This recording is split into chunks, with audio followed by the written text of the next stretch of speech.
If you're a manager who feels like you're running on empty, constantly putting out fires and just wondering if leadership is worth the stress, this episode is for you. Because what if I told you that the solution to management burnout isn't working less or managing better? It's leading differently. Hey, friends, thanks for joining today on Leading with Bill. I'm Bill Mark, your personal leadership coach, and this is where biblical wisdom can transform your leadership and life. Last week, I shared an episode on the crisis that's crushing managers and how burnout is impacting so many managers. So let me start today with a story that might sound familiar. I remember coaching a manager, let's call her Emily, who told me, Bill, I feel like I'm drowning. My team needs me. My boss expects results. And I've been working weekends for months. Getting into a manager role seemed like the next step in my career, and I could make a positive impact. But now I just feel exhausted, empty. Emily's not alone.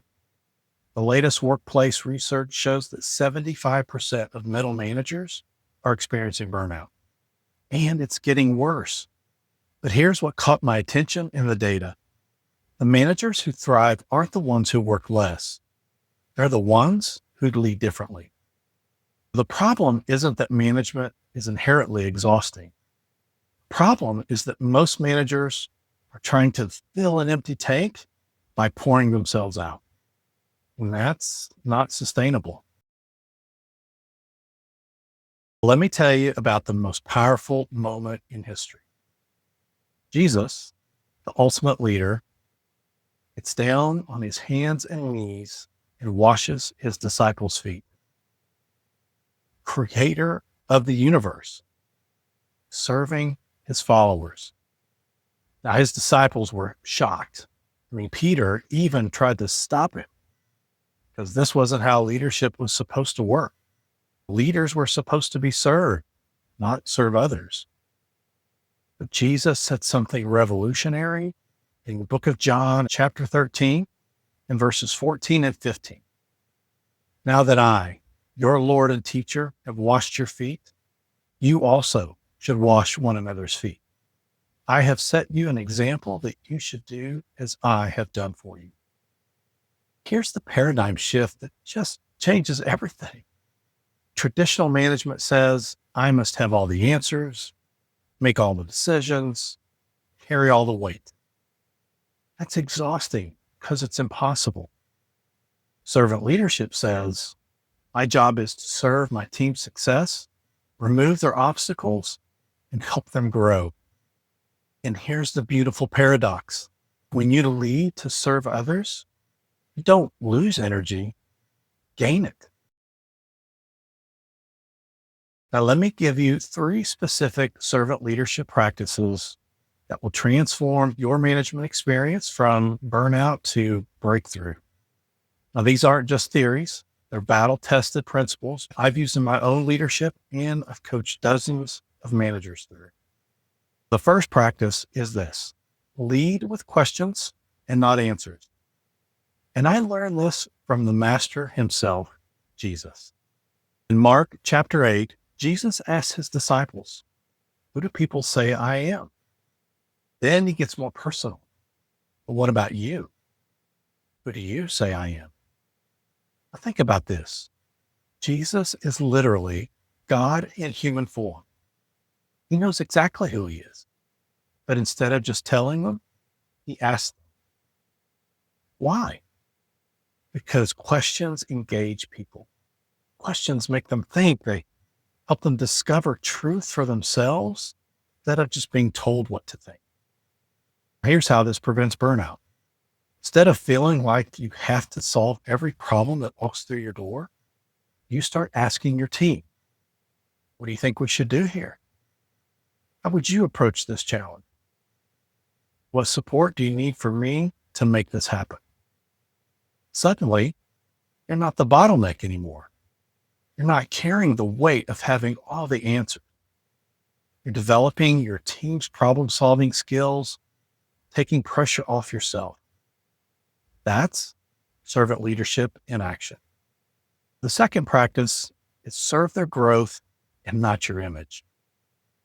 In Philippians chapter 2, verses 3 and 4, it says, "Do nothing out of selfish ambition or vain conceit. Rather, in humility, value others above yourselves, not looking to your own interests, but each of you to the interests of others." Here's what burnout really is for most managers. It's the exhausting effort of trying to look competent while feeling incompetent. It's managing up to impress your boss while managing down to control your team. It's image management, and it's killing you. But when you shift your focus from how do I look as a manager to how is my team developing, changes everything. Start celebrating their wins publicly and taking responsibility for failures privately. Start asking, how can I remove obstacles for them instead of how can I get credit for this? And here's the beautiful irony. When you stop trying to look like a great leader, to start actually serving your team's growth, you become a great leader. And great leaders don't burn out because every coaching conversation energizes them instead of draining them. The third practice is trust the process, not your performance. In Proverbs chapter 3, verses 5 and 6 says, "Trust the Lord with all your heart and lean not on your own understanding. In all your ways, submit to him, and he will make your path straight." Most management burnout comes from trying to control outcomes that you can't actually control. You can't control whether your team hits every target. You can't control how your boss responds to bad news. You can't control market conditions or company changes. You can control your character. You can control your consistency. You can control whether you show up with integrity, whether you communicate clearly, and even whether you develop your people faithfully. When you focus on faithful leadership practices instead of just trying to guarantee results, you sleep better at night. Stop carrying the impossible burden of controlling everything. Start trusting that consistent, servant-hearted leadership will produce good fruit over time.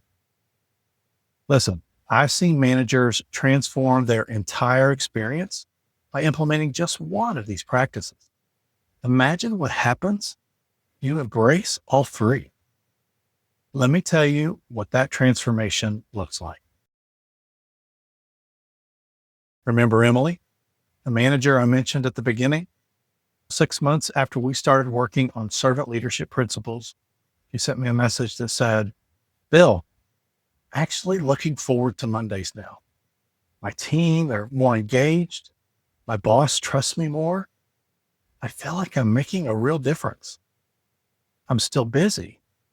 I'm not burned out." Friends, this type of response from someone, it just energizes my heart. And that's the power of servant leadership. It doesn't eliminate the challenges of management. It transforms your relationship with them. Now, when you lead like Jesus, with humility and purpose and just genuine care for others, you discover that leadership isn't something that empties you, it's something that fills you up. So here's my challenge for you this week. Pick one of these three practices and try it.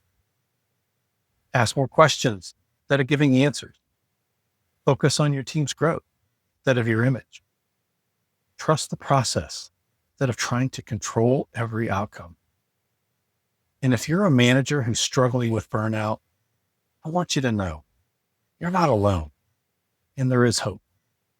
The same Jesus who washed his disciples' feet wants to teach you how to lead with purpose instead of pressure.